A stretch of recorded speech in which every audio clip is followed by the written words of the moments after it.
Space, the final frontier. These are the voyages of the starship Enterprise. Its 5-year mission: to explore strange new worlds, to seek out new life and new civilization, to boldly go where no man has gone before. Greetings, salutations, and welcome to Retrek. I'm Captain Jim. With me, of course, Admiral Elliot. Hi there. And Dr. Squee. Dragon. I was And going to go to with the thing. Is it anyway? Okay. Oh, very good. You mirror dragon. Yeah. Okay. That's about what it deserved, in all fairness. So we're here to talk about the next 2 episodes of Prodigy, A Tribble Called Quest and Cracked Mirror. It was a little bit of Star Trek news this week. Oh, they're starting filming of... Yeah, they've started filming Academy, which it isn't anything massive, but it is nice to know that these new Trek being filmed. Yeah, very true. And it's about the first week that they've mentioned Academy and not given us an extra member of the cast. Like, it seemed like every weeks they were giving us new cast. It was amazing. Well, they did have the cast picture together, and there is a lot of people in that picture. So I suppose you have to if you're doing an Academy. I think so. We don't have to follow the whole class, but I'm in. Well, I think you've got to have all classes, haven't you? No, but if you think of Saved by the Bell, you follow your main 6, and then you've got other people scattered about. It's that seems like a big ancillary cast, but I'm up for it, and it shows. I like the idea that they're going to focus on the students, and then one episode, one of the older cast might be more featured than another. It's a good. I mean, we know very little about how it's going to play, but I'm looking forward to it, and I've got to say, I'm still not massive. I got more excited when I heard Robert Picardo was in it, but it's that's cool. It's not one that's grabbed my attention. I wasn't massively into Saved by Bell. I think I was probably too old for it by the time it got round. I was never into any of your Beverly Hills 90210s or any of that sort of thing. So it hasn't grabbed me as something that I'm... Okay, it could be the Beverly Hills Billies of its day. I don't know, what your cultural trust. No, I'm just messing. But no, it's. I mean, to be honest with you, I think what I'm kind of what's not got me excited yet. It's just I don't know what it is quite. It's like how do you make it into a TV show following classes? No, that's there was the early thing, wasn't there, where they were saying that it could be it was not to be more like a soap opera sort of thing. And I don't watch soap operas. The only soap opera I've ever followed was Santa Barbara, and I watched that because it was so bad it was funny.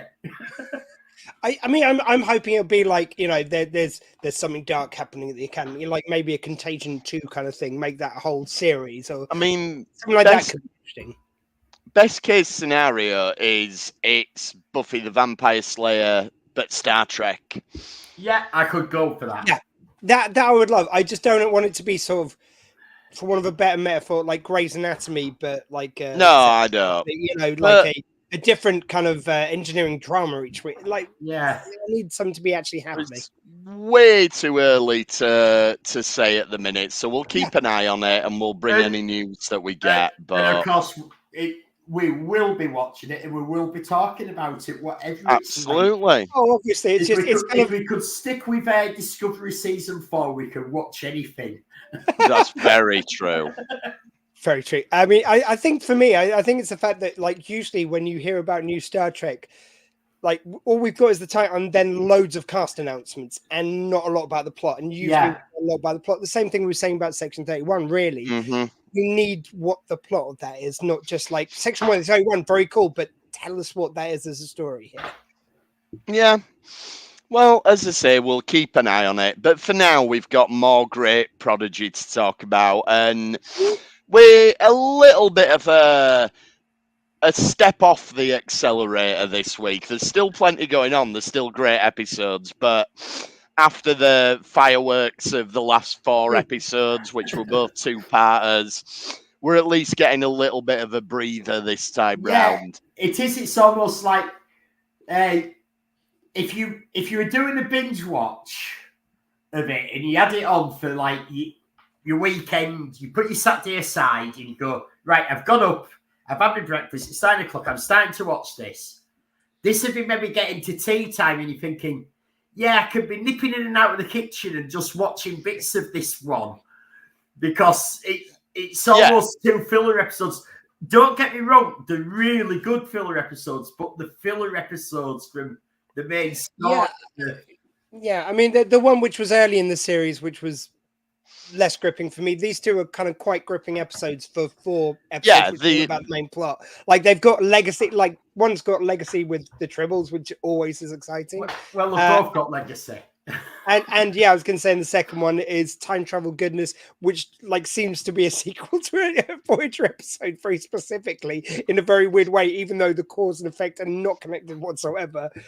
It's the same plot but done with Prodigy, which I'm all for. Yeah, they're definitely a step up from the racing one. But yeah. Yeah, it was fun. And the Tribble episode starts then. I love it's got the voiceover saying about how he's a star born and blah de blah. But the visuals are just lovely, how it's showing the cosmos and everything. It's a great looking show anyway, but just that particular shot was brilliant. Yeah, I was going to say the animation is absolutely top draw. It's really knocked out the park. And I was just instantly grabbed by the fact that it was Rock doing the log. You know, it's like she's leading it, and that was really nice. Like that instantly, it's like, oh, we've got a Rock episode. That's really cool. I like the fact that it does make sense that it's Rock though, because Rock is the scientist, and it's very sciencey based. Is this episode? I'm all for that. Yeah, I don't think we're quite ready for Murph to do the opening log. Maybe not. Please do a Murph-centric episode. Please, just like season 3 Murph episode, please. We might get there one day. Who knows? And I don't want any translation. I just run. That's right. Like a good minute. Yeah. But yeah, I mean, I think Rock is always an amazing character, but I can't think of many where she's laid though. So this was really cool. It really got me. Yeah. Let's see. And it ties in what was just like a totally throwaway line early in the season, which was Rock talking about how she's come up with a thing to cure tribbles of the incessant breeding. And then we actually get a follow-up to that, which I didn't expect. But, it's nice how they've done that. It's really clever planning in it. For a kids' show, it's very clever planning to have a throwaway line early on when he talks about what they're doing at the academy and stuff, and then actually pay it off. Well, I feel like the with the trouble with Trials and Tribulations, I feel like the whole Klingon war against Tribbles was sort of a throwaway little comedy moment, which has become this episode. But we've got a huge. We know her as a huge Chakotay fan. It's our friend Jodie. She's on there with I love the animation. And did you see her updated picture? I think that's just very sweet. There we go. Yeah, it's we cannot get enough Chakotay on this podcast. So if she's the biggest Chakotay fangirl, as we know. If everyone wants to change their profile picture to Chakotay, that's more than welcome.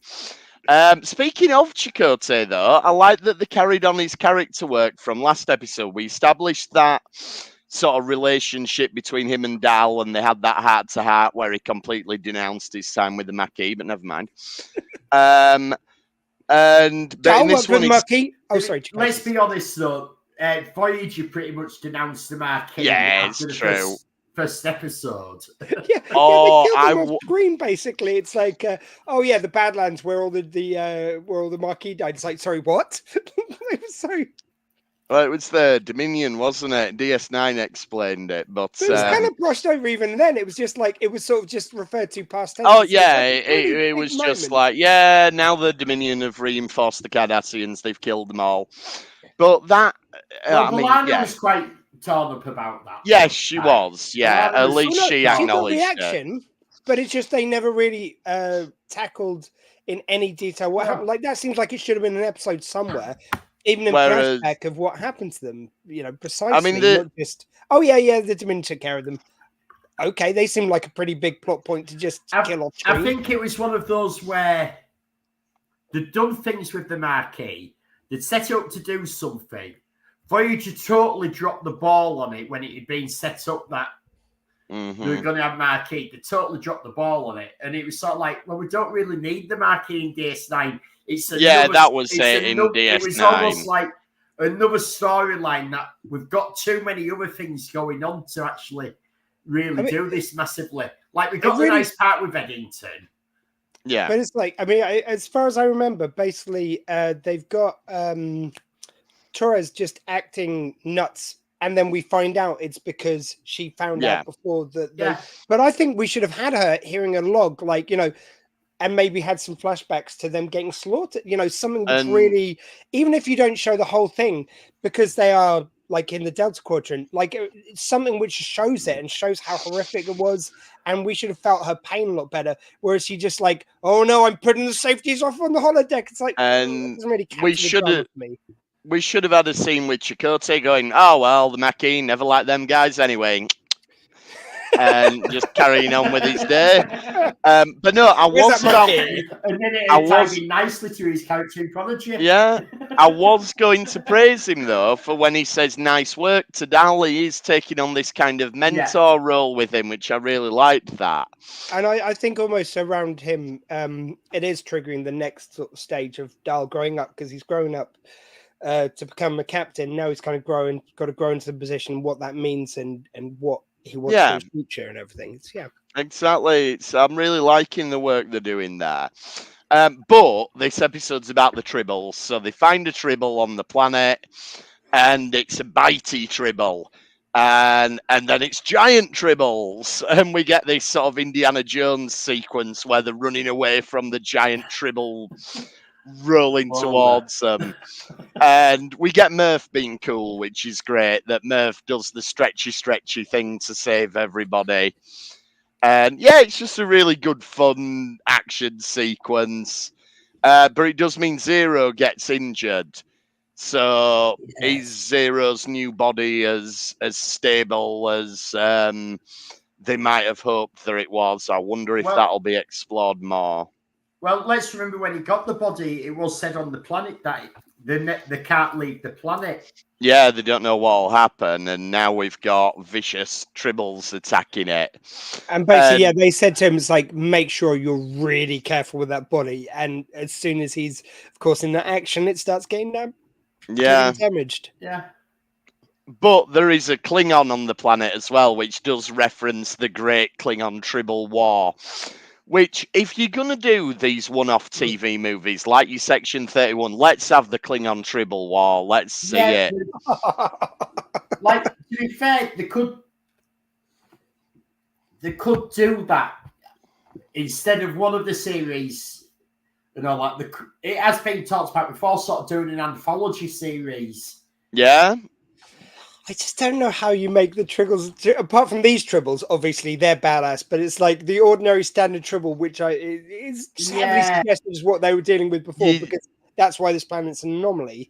It's hard to make them menacing, like they could. I know. I think you get a really good director in. You do it all with shadows and darkness, and it's like the first Alien movie, but you know you barely even see it. It's just a Tribble lurking in the background. That I can go back further than that. It's Doctor Who, the first episode with the Daleks. They always had it in them in shadows, and like the plunger and like the Dalek weapons always in shadow and everything. And you see it through their eye stalk as well. All techniques they used when they reintroduced the Daleks. So it goes way back to the 60s with the Daleks. That effect. Yeah. Well, absolutely. And that's how you can make the Tribbles scary. I do enjoy that this Klingon, like they call it out, that he's got a nuanced dialect. So the universal translator doesn't work. And I don't think we've ever done this, where we've had bits where the translator hasn't been able to translate because it's a totally new language. But I just think it's a nice touch that it's like, oh, it's a really strong dialect, so the translator can't do it immediately. I'm trying to think what you might get with this. If maybe someone with a really strong Glaswegian accent. This like the theory. A really, really strong accent. Well, I always... Sorry, mate. I was just going to say, that speaks in slang or something. Well, yeah, you've got in Scotland, famously, there's quite a few people in Scotland which Siri doesn't work with because it can't work out the Scottish accent to any level. But yeah, it reminds me of whenever I'm over in Ireland, and it's like for most of Ireland, I can understand the accent to a larger tolerance than a lot of people because of my family over there and stuff. So I'm kind of used to it to a degree. There's some parts of like rural Ireland, though, it's like you cannot cut that accent with a knife. Like the universal translator can just fuck off away from that. And same thing in Scotland, all that. So and let's face it, parts of the West Country and stuff, it does get really thick. So yeah. It was like my granddad had a heavy Scottish accent, and then he moved to Geordie land. So as he got older, a bit of Geordie crept in, and yeah, a lot of people just could not understand a word that he said. I struggled sometimes. Anyway, so we get a bird of prey, the classic bird of prey, which is always great to see. That'd be a good bop. When you got a bird of prey on a planet, it always makes me think of Star Trek 3. Or is it 4 before they launch? Well, 3 and 4, yeah. You get that great shot of it landing in 3, which is a beautiful shot. The bounty. And then, so it's a Klingon scientist, which we've not had a lot of, but, it's often speculated, Klingons must have other than just the warrior class. We did get that in Enterprise, though, didn't we? We got that's what I mean. Yeah, we've not had a lot of it, but it is nice when they show. We had the Klingon xenobiologist in TNG when they went looking for the alien that we got in Discovery Season 5. True, yeah.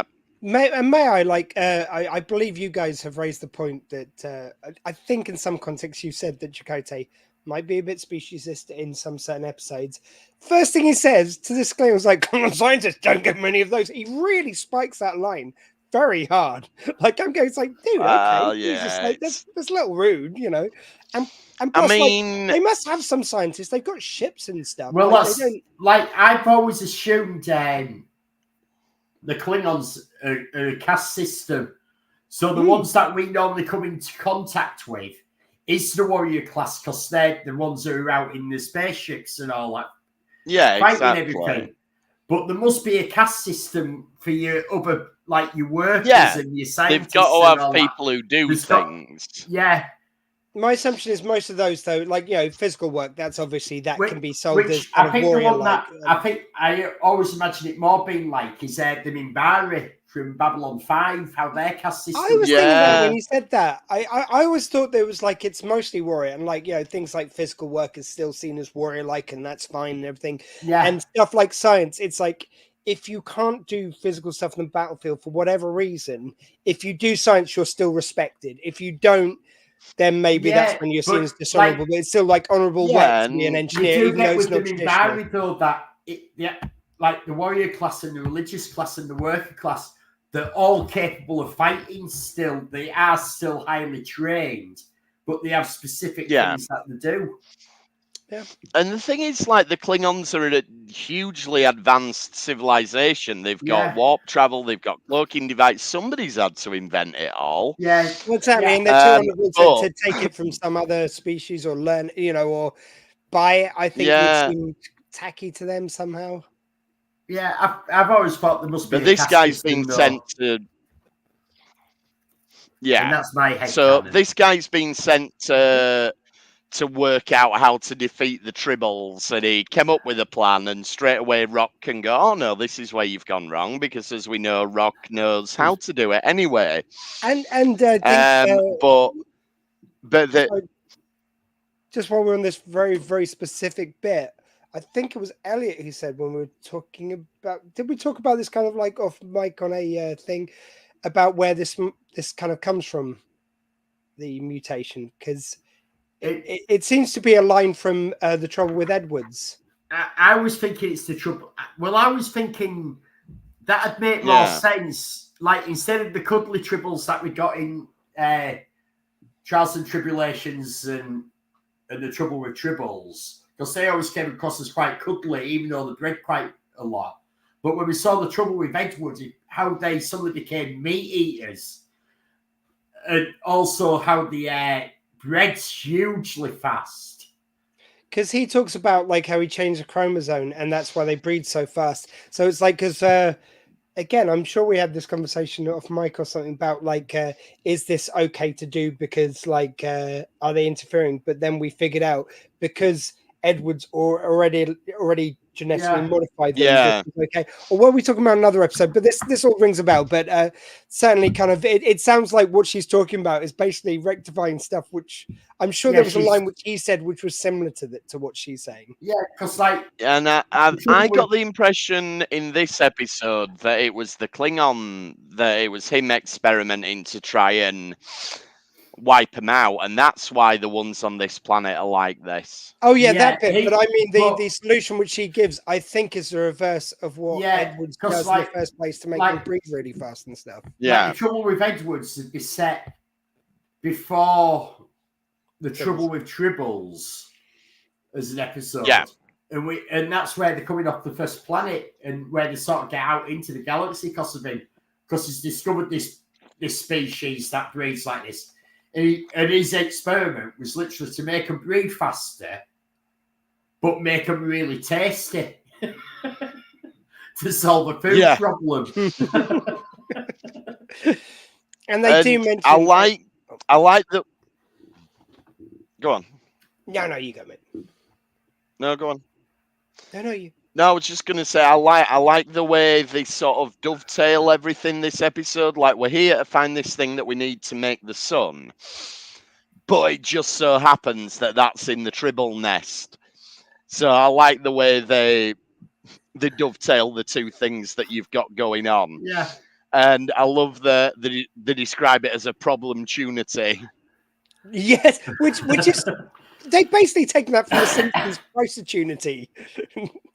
Like Lisa says, the same word for crisis and opportunity. It's the same word in Japanese, I think she says. And then Homer goes, yes, crisis opportunity. I swear this has got to be an animated nod to that. But it shows that it's also aimed as a kid's show, because that is something that kids would say, young kids trying to. It's a problem and an opportunity. Oh, opportunity. I'm sure makes exactly. I can bet you animation nerds who worked on this show, though, and basically comedy nerds, did not miss the fact that this was like. I think they came to it and then they went, "Oh, that's like the Simpsons thing. Brilliant. Let's keep it. It'll be a nice." Yeah. Well, that's like the joke that runs through South Park, isn't it? The Simpsons did it first, and it's always done with such love. I think some people don't get that. It's like they're all. They love animation. Then animation, like Matt and Trey who do South Park, they said it's like, yeah, of course we love The Simpsons. They're the best thing ever. Like, we can only hope to be as good as them. When someone's saying about rivalry and stuff, they go, no, that's fucking brilliant. And all these people who work in these animations, all these comedy nerds, will have grown up loving The Simpsons like we did. Oh, of course. This just seems like a blatant kind of nod to them without. Treading on the toe, like a cheeky little nod. It's nice. Yeah. And we get a few like character moments as well. Like Michelle and Gwyn have a bit of a heart-to-heart, and at the same time, Rock realizes that something's gone wrong because we've made this super cute. I think they call it a gribble in the next episode. Which that is a nod to the New Frontier books, because there's a villain in an episode called a Gribble that's a cross between a gerbil and a Tribble, and it turns out that it's a super villain, which thankfully isn't the case here. But this is what leads to their salvation, really, because they find the stuff they need, but they're surrounded by the Tribbles, and then this new super cute Tribble manages to call them all off, and that's how they get out of the predicament this episode. We've also got to give a nod to Rock's crisis of conscience, much like Data's in season 1. Is it season 1 or season 2? I think it's season 1 of Next Gen, when he makes a mistake and he just goes into meltdown over it, and it's just it's a lovely theme, which I think is played differently enough here. But yeah, really, I like that, because especially you've got to remember, this is one of those moments whereby it acknowledges that they are super intelligent, they are the right crew to be in charge of this ship. However, they are young adults or young people I can't think of what age exactly all of them are. I get the feeling Rock's meant to be younger, but they're I think maybe Rock's a lot younger. Yeah, so I get the feeling though they it may be intelligence wise mature a bit quicker, but like maybe emotional wise they're still children. But I like that. I like the fact they kind of basically signpost like, yeah, they're really good, but they're still kids. They're still going to have issues when they fuck up. That's going to hit them in a way that adults maybe would be able to process it better. Because basically with Data, it's because he's got no emotional maturity. He's got the intellectual, and it takes Picard going, it's like, just fucking snap out of it, bitch. You know, so he basically just tells him to get his shit together. And it's the most Picard way of dealing. Like, there's no like Council Troy is like we have the same with, like, no, fucking snap out of it. We have the Robert Picardo episode as well in Voyager, don't we? When the Dwight's part of his memory and he discovers it because he'd had to make a decision to save one or the other. And he couldn't because, well, he made the decision, but he sort of freaked out because he couldn't make the decision. Someone else had to, and the White had to wipe his memory. Yeah, because both of them had been hit with the same thing. And he did make he made the decision, and then they had to wipe his memory. So he did make the decision. But yeah, no, that's a stunning episode. A very underrated Voyager episode, I think. Actually. No, that's a good one.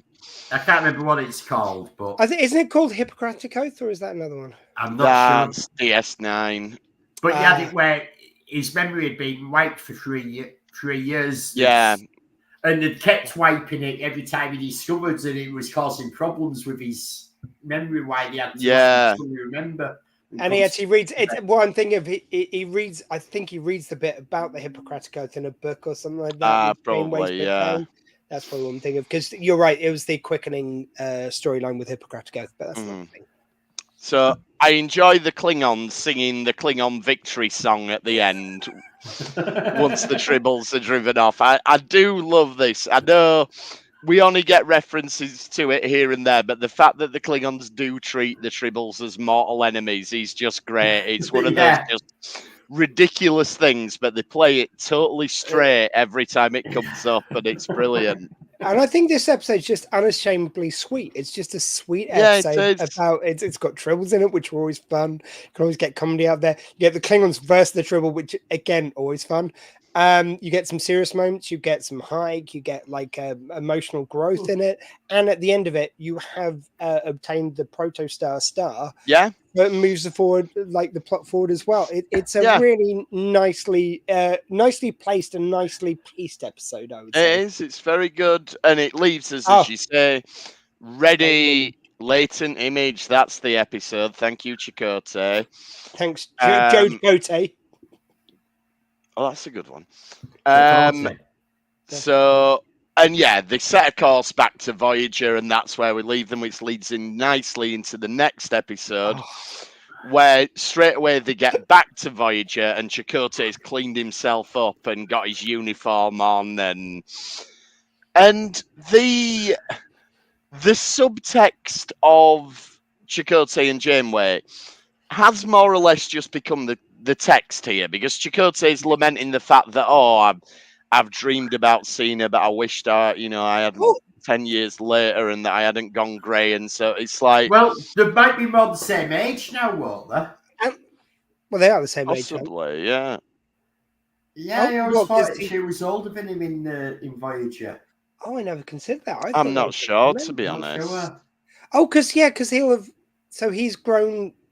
He's 10 years older. Yeah, because of all the timey-wimey stuff that's gone on. He's now. Oh, I didn't even think about that. 10 years older than what he was when he. No, you're right. I didn't even think about that. I just assumed. No, you're right. Yeah, of course. Yeah, which is why he's all like, "Oh, will Janeway still love me with me grey hair?" Well, may I point out there was some subtext in there though that you may have missed, where it's like the subtext between him and Admiral Janeway is textual, but hologram Janeway says it's like, well, there's no point in wondering what might have been, in a very suggestive way that maybe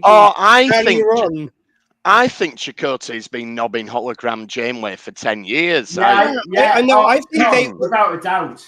I know. I'm just saying, with the text as the way that little moment passed between them, I think he tried to knob her and she turned him down.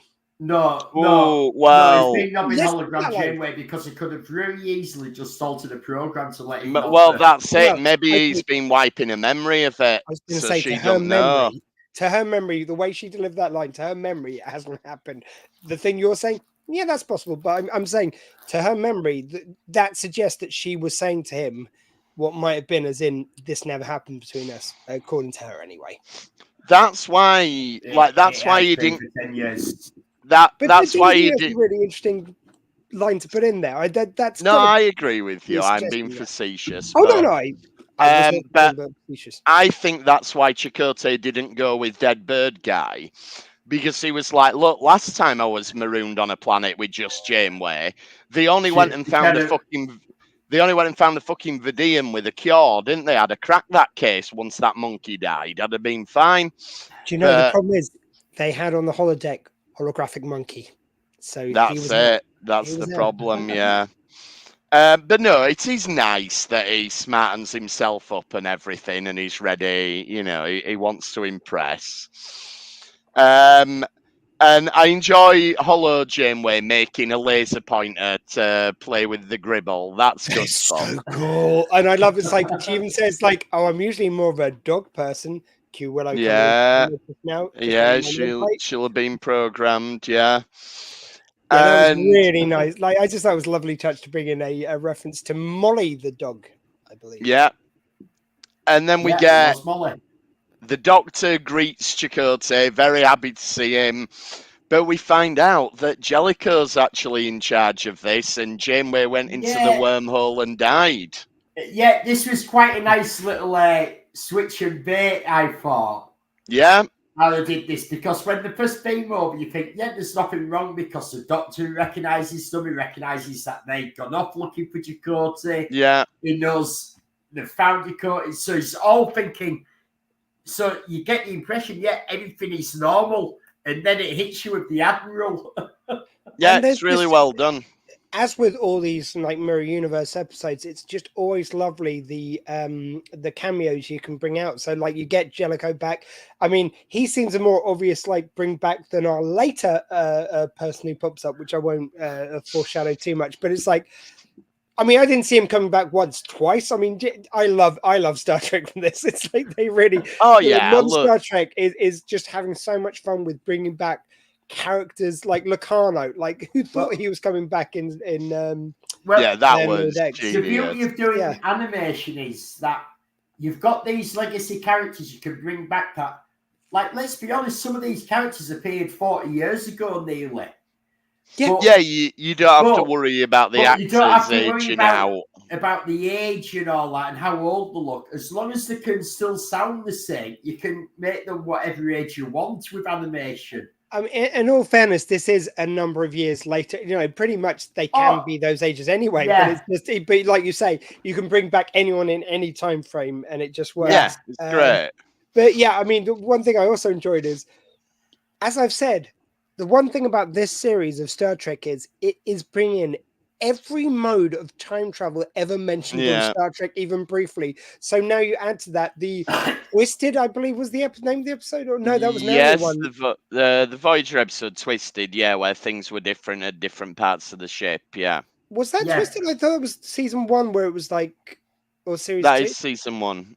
No, I'm talking about the later one with Chakotay going through different times on the that one. I can't remember the title. I can't remember the title. That also was in the Hololift that he went through time zones, I believe. Yes, so this is basically a straight up sequel to that one. Like, who thought anyone needed to bring back that method of time travel? But no, they bring that one in as well. They've got the time traveler, the traveler time travel. You've got the grandfather paradox has been brought in. You've got the predestination time paradox has been brought in. You've got the Gary 7 version of time, like every version of time travel ever. Yeah. To be fair, this isn't time travel. This is dimension hopping. Yeah, this is mirror. This is dimension. You're right. Okay, dimension travel, but I still. Well, we get to the mirror universe in a minute, but before then, I think this is who Squee was alluding to. they go down in the turbo lift only to find everybody's favourite character ever, the outrageous Okona. It's like, again, no one was calling out for him reappearing once. I mean, I loved it when he did. Don't get me wrong, but certainly twice. Like, twice. Shame on me, you know. But I loved it. But this makes sense why he's there, because we have him established as a scavenger in this time zone. True. And this is where the Protostar did destroy the Federation. So he's out scavenging the Federation and selling stuff. Actually, it makes sense. And there's no one to stop him because the Federation's been wiped out. The only thing I thought would have been fun to bring in here is if, I say fun, but interesting to bring in here, would have been them having a reaction to the fact that this is a universe which was destroyed by... what they prevented. I would have appreciated that in here. I mean, don't get me wrong, Stone Cold, amazing episode anyway, but like I would have thought an emotional reaction to a universe where your actions did end up when you came so close.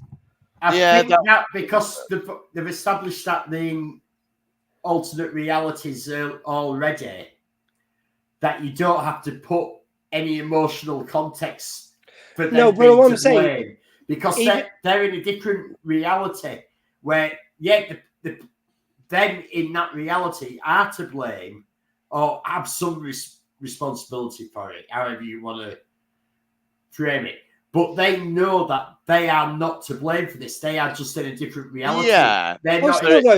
I mean, so I don't think they have got that emotional attachment to it. No, but I would argue if you came that close, then that's going to haunt you forever. Yeah, you're almost in the Federation, and some people did at least must have got harmed, even though they kind of skirted over it because it's an animation. It could have still been a wow moment like that, you know, the grace of God go I sort of thing. Yeah. And you know, even though they know it's not them, like in lots of mirror universe things, they have that moment of like, even though I know it's not me, I feel like it's me because I'm seeing this result. Yeah, my counterpart's done. We get so close to doing this. Yeah, or even just like I hate the fact that any version of me did this. You know, that kind of thing. There's emotional layers you can build up. Maybe the one fault with the episode is that we don't get to see the Captain Tuvix that's mentioned as being in charge in one of the like that's just great. That's fantastic. It would have been nice to have seen him. Can we do also, there's later on when they come back, just to do the Tuvix and one kind of hit. But yeah, when they came back up, it's like, I'm just disappointed this all got resolved before I got to try the Captain Tuvix's Talaxian Vulcan fusion. Yes. And like we do get that species from season 1 that they found on the planet, don't we? That had been worshipping was it Galileo 2 shuttle? Oh yes, you got the we just get Starflight. Yeah, but we just get a little clip of them on the ship, and it's not like, how they get here. Yeah, just doing those lovely little cameos to episode past, even if you don't get characters. I felt like I was in that episode. It's literally a couple of seconds that you get it in it, but immediately it's like, I know them uniforms. Yeah. And they even played the original series bridge, kind of like you go, some sound effects in the background. Just, it's lovely. That's enough to invoke it. Yeah. And yeah, they need to go to the bridge, and there's a thing that Gwyn's dimensional thingy. Well, hers is to keep us. Yeah, keep of the her time in. Fluctuation she's going through is to keep her grounded in the same time in the same dimension. So because of this, they have to beam up to the bridge. But unfortunately, that sends them to the mirror universe, which I didn't expect to see the mirror universe, but I'm totally there for it. I'm glad we've got it. There's some really lovely touches in this one. So you've got the fact that Mira Janeway dyes her hair because she hasn't got the greatest. And she's also got, and it also looks like she's Borg implant. The Borg implants. Which could actually suggest that might be why she doesn't have the grey. Actually, now you say that, that would be good. Like maybe it's kept her physical form younger because perhaps you know the nanobots can do all sorts of things. Actually, that would explain a lot because she does seem fairly spry. I don't mean to insult Star RJ. Trek Online version of Janeway from the Mirror Universe. Yeah, that's nice. You get the agonizer, which I love when Jenka Pog, when he goes like, it's like agonizer. Why didn't you just call the thing that calls pain thing? Like he gives another name. It's great. I love it when they call out the kind of like the ridiculousness of it. In the past. And Mirror Janeway and Mirror Chakotay are definitely shagging. Oh yeah, 100%. Yeah. Yeah. And when they're talking about, like, I like Chakotay getting a bit hammy with, ooh, who shall I agonize? Ooh. Like Jodie says, like Janeway and Chakotay forever. Janeway and like Chakotay forever. Well, they are in this universe, which is nice. But he picks the wrong one because he picks Murph that he's going to agonize. Well, it's not like how he's looking and goes, I'll go for the cute one. It's like, oh no, don't go for the cute one, says Jenka Pog, and you just know what's going to happen. And it's even Murph playing into it, going, "Oh no, I'm in trouble." Like, yeah, really good. Give me all the Murph. Give me all the Murph. This leads to our Chakotay has to draw a fake beard on. Right. Okay, this is one of the problems I had with this episode. I'm sorry. Look, I could take. What I love about this is that Murph does it as well. And the Murph one is brilliant, just genius. All the Murph doing that. But my problem is this, right? Okay, I get it's a kids show, so I was gonna let it pass that they were drawing on a beard with grease. Fine, not a problem. But it's then when the art department, with their mega talent, because we've said how amazing the show looks, they couldn't help but give it texture, so the beard has like texture to it. It's like it's painted on with grease. Why does it fucking true? That pissed me off. I could not get, like, my neurosparkling little mind could not get over that bit. Just like, okay. And also, this is a gag that only really works in animation, because if that was in live action and it was somebody had just slopped a load, you can tell the difference between a beard and a load of grease. Well, that's what I mean. It's one of those things that it used to happen in black and white movies, and you got away with it because it was black and white. Yeah. Well, that's what I mean. And now you can, like you say, you can only get away with it in animation.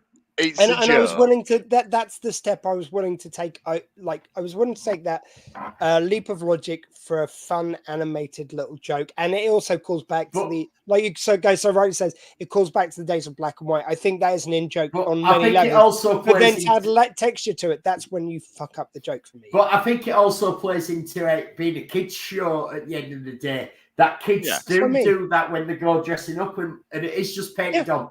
And they think they've got a real beard, and they'll go like that as if they're stroking it and all that. All I'm saying is when the anime, like they couldn't help themselves, they're like, if you see it's got little sways to it, which I've not looked that closely, I must admit, but for some reason it just took me out because I saw the Tribbles, and I got why they'd done it to make it more clear, but the Tribbles, their hair looked a bit more flamboyant than usual. But again, that's to convey it in animation. That's fine. But Jordan Beard doesn't do that. But it doesn't fool Janeway anyway, so it doesn't matter ultimately. Because Major is not there. I mean, she must have had as much fun as she did with the Arachnia lines, doing this. Yeah, definitely.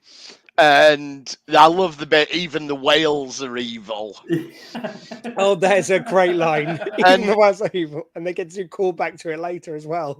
So it makes you wonder, in the Mirror universe then, presumably the whale probes still attack the Earth, and they still realised that they needed to bring back humpback whales.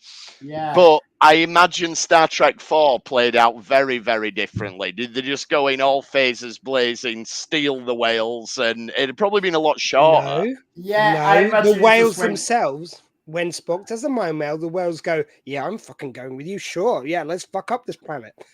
No, I reckon it was a lot shorter that they just went in and beamed them up and no pissing about and shot up the oceanic centre.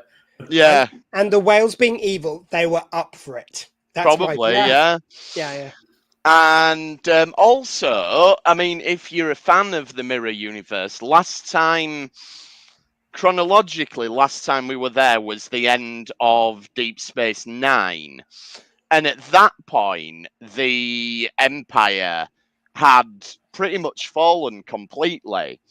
And the humans were just sort of a little tiny rebellion against the Bajoran Cardassian alliance. No, the humans were the ones who were coming back and taking back over the Bajoran and Cardassian. Well, that's it. That's what I mean. They were fighting against it, and clearly that has really progressed, and they've established the Empire again by this point.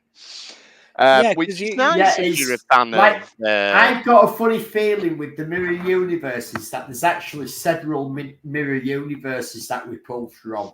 Well, that would make sense. It'd make a lot more sense. Well, I mean, yeah. I think there's a mirror universes. There's going to be infinite variations on the mirror. Yeah. If we follow the logic through, there should. Still, I like it. Some of it doesn't follow really. I know they've tried to be good with timelines, but I think there's points where you have to go, no, if you're going to keep doing the different shows, your mirror universe, you've got to have, you're going to mess about with your continuity of the mirror universes. There's no way around it apart from it's different mirror universes. Yeah, and I think it's forgivable. It's just every so often we want to go to the mirror universe and have a bit of fun. Yeah. And it's fine. Except when we go, let's bring back Mirror Vedic Burial. Let's not. Yeah. It's like I've always thought that I imagine episodes like this for the actors are so much fun when they get to ham it up as evil, really evil characters. Yeah, exactly. And they're allowed to go proper OTT with some of it. And do you know who Mirror Burial had an affair with? Mirror Chakotay. It's the ultimate story you guys have been waiting for. Where Chakotay and God, can you imagine? It'd be the most boring thing you've ever seen in your life. One thing I do want to post though is when they do, like, I know we're about to get this, but like just a point with him when they go back to the Prime universe. Mm-hmm. It does slightly annoy me that they just ignore the fact they're all in the uniforms and everything. They don't go say, wait a minute, Mirror Universe. Like, you know, I mean, even Mirror Janeway recognizes it straight away. Why does not? That was my I think she does, but yeah, we'll get there. So the Langoliers attack, and this is where Mirror Janeway shows that the mirror versions of some of our main characters do tend to show a little bit of good, you know. They like Mirror Spock came through for us in the end. Yeah, she's like, it doesn't mean I'm your friend, but I'll help, sort of thing. I think it's been helping. I think that it's was also that she's also playing into no, I need these now to survive because they know what we need to do. So I'm going to play along with their thing, and I can imagine if she could have got away with it. As soon as they'd help save the ship, she'd have him back in Agonizer. Yeah, maybe. But I think because they say to her, if you send us back, these things will fuck off, basically. That's her way out. It's nothing to do with them. Yeah. Like, if it was, I think if you're going to suggest that she's got good within her, you had to find a way that she was sending them back without any self-interest. Like, he'd have to give a rousing speech of, like, look, you care for your Chakotay. I'm that. Like, I've got a Janeway at home. I also think this is all about self-preservation. Why she's? I'm not sure. I'm willing to give Mirror Janeway the benefit of the doubt. I want Mirror Janeway to be a proper evil bitch. And I'm sure Kate Mulgrew had been really annoyed with you taking away. Maybe she would. Her enjoyment of playing a proper evil bitch. Compromise. Mirror Janeway has got a mirror Borg implant, and the Borg are the greatest guys in the universe, in the mirror universe. The Borg are just really nice. They go around helping everybody. Well, we haven't seen that yet. I've got a new suggestion. Janeway, I'm with Ellie on this one. That Mirror Janeway is an evil bitch, but Mirror Chakotay, who's got the beard, is not only culturally sensitive and like he's a really amazing in his role, but also where Spock was the good guy who had the beard, he's the good guy clearly because he's the guy in the universe who looks like the bad guy who turns out to be the good guy. And that makes sense that the beards are actually the good guys with the goatees. The ones with all the ones that we've seen with goatees turn out to be the good versions. And that means that makes sense because sort of in our universe, it is a stereotype of showing evil to have a goatee. So it makes sense that the goatees are actually good in the mirror universe. Also, let's throw in there that Murph puts on the fake goatee, and despite what Gwyn says, is like, oh, that's not really necessary, but I like the spirit. I think it is, because I think Mirror Murph can grow a goatee and has one, and he's a good guy as well, because Murphs are always great. Yeah, Murphs are probably good in any universe. I already put that up. Yeah, I agree. I've got to say, I do agree with this. Murph should keep the beard. Yeah, Murph should. And we would buy the bearded Murph action figure if they ever brought one out, but they don't. If they put any texture in the beard, I'll be pissed. I'm sorry. Fair enough. So they get back to drawn on. Yeah, I just want to drawn on one, not textured. They get back to the real. Sorry, I love the idea that Murph just came up every morning and go, okay, right, yeah, take me to security. And then they get back to the real reality. And I always like it when they do stuff like this. So the Doctor says exactly the same things because, of course, he would. And then, Did it give you vibes of parallels with Worf coming back to the surprise? Yeah, a little bit. Yeah. That's what I thought of then. Yeah. And then Chakotay and Janeway finally get to see each other. And it is played as a romantic reunion. Let's get it on. And she notices there's something wrong with his beard as well.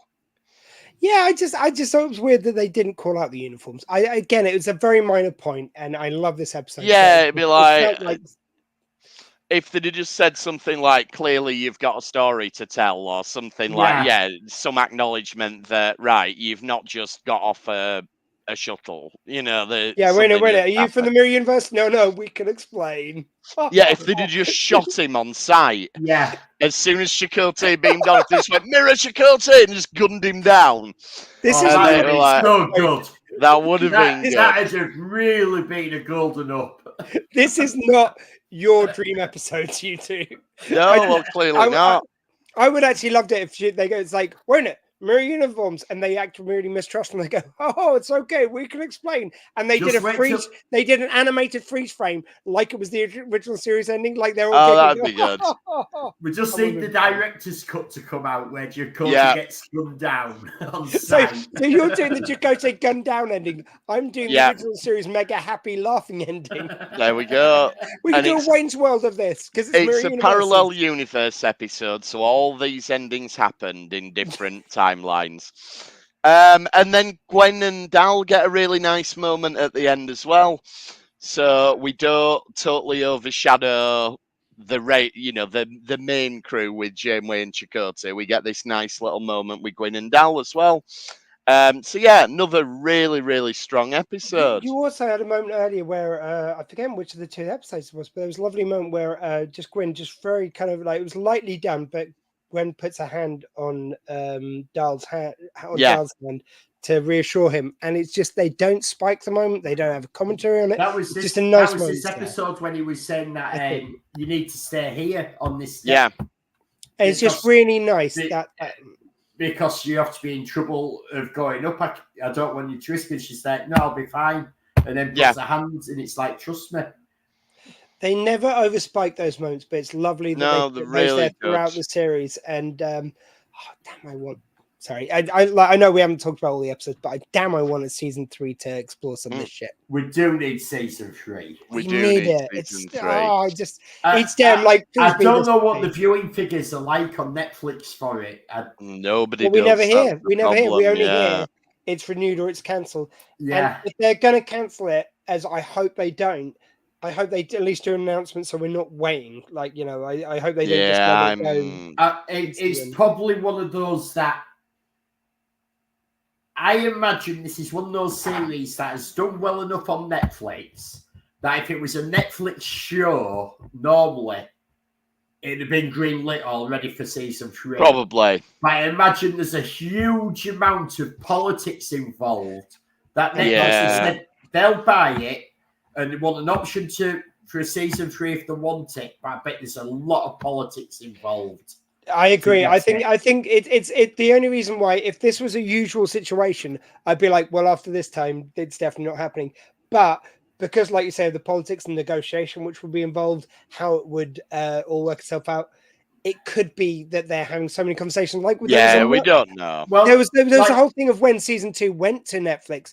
We were all saying it's like, well, they've removed every mention of it, which is weird. And I think I brought up then that there's a possibility if they are trying to sell it elsewhere, that they have to not mention it because there's a grace period where you've got to have it not live to then sell somewhere else. So so that could still be happening. We don't know. And I imagine if Netflix have bought it, they want the option to be able to do another season if they want it.